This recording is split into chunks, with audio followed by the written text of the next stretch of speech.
You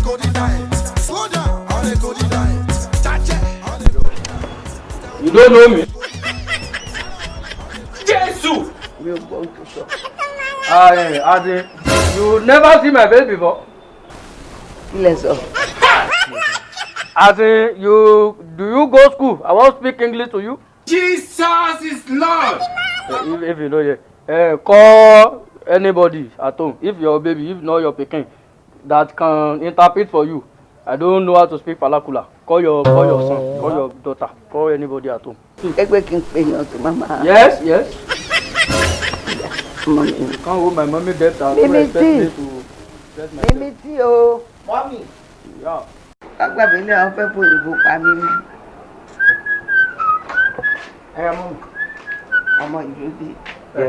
How far, nigga? Chop, look.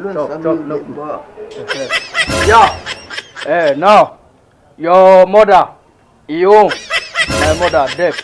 The debt is getting long. Waiting up. Hey. You know what? I know you so well and I know that you talk too much. You know what you're going to do for me? Without spanning out the yams, you just hit the nail on the head straight, okay? No need for you to parabolate. Jesus is Lord! Parabolate. Yes, pardon? It's parabolate.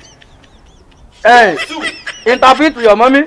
The debt. Hey, do you have a problem at all with your voice? I'm talking as if you've got a problem with your vocal cavity.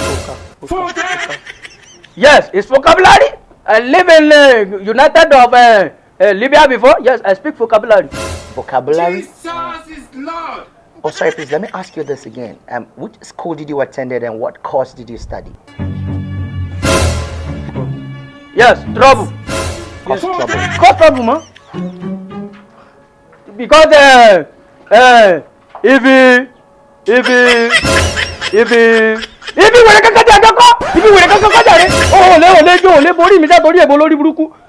so ti yọ jẹ́ mi ó sọ Yorùbá ó tó bá gbọ́ Yorùbá jẹ́ bá mama rẹ̀ sọ Yorùbá ó. Oh, so ó gbọ́ Yorùbá. Mommy, ẹ ṣáà ti rí ó ti sọ Yorùbá last so ó yẹ kó lè relate pẹ̀lú yín sìn jàre. Mo ní nǹkan tí mo fẹ́ ṣe nínú ilé. Ó lè sọ Yorùbá. Ṣé mo fi aláwọn lílo ọmọ ní ẹbí tí ọmọ wa da vocabulary wèrè bólẹ̀ bí. Ayin títí ń yé yín mọ̀ mo jẹ. Ajé ògbó ìbò. Jesus Ló wá ń sọ ìbò caterpillar bí. Yọ gbogbo ohun tó dálẹ̀ látẹ̀kàn èdè ìlú wo ni.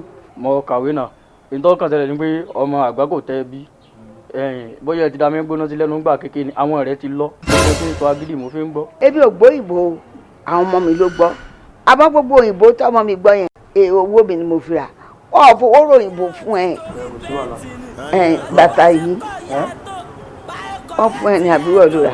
Lóòótọ́ bàtà yìí àwọn ọmọ ọba ni ẹ máa ń wọ̀ àmọ́ àlùmọ́ parapara ló kó fún mi. Wọ́n fún ẹ náà mi náà sọ bẹ́ẹ̀ bàtà yìí kéré díẹ̀ fún ẹ. Ó ń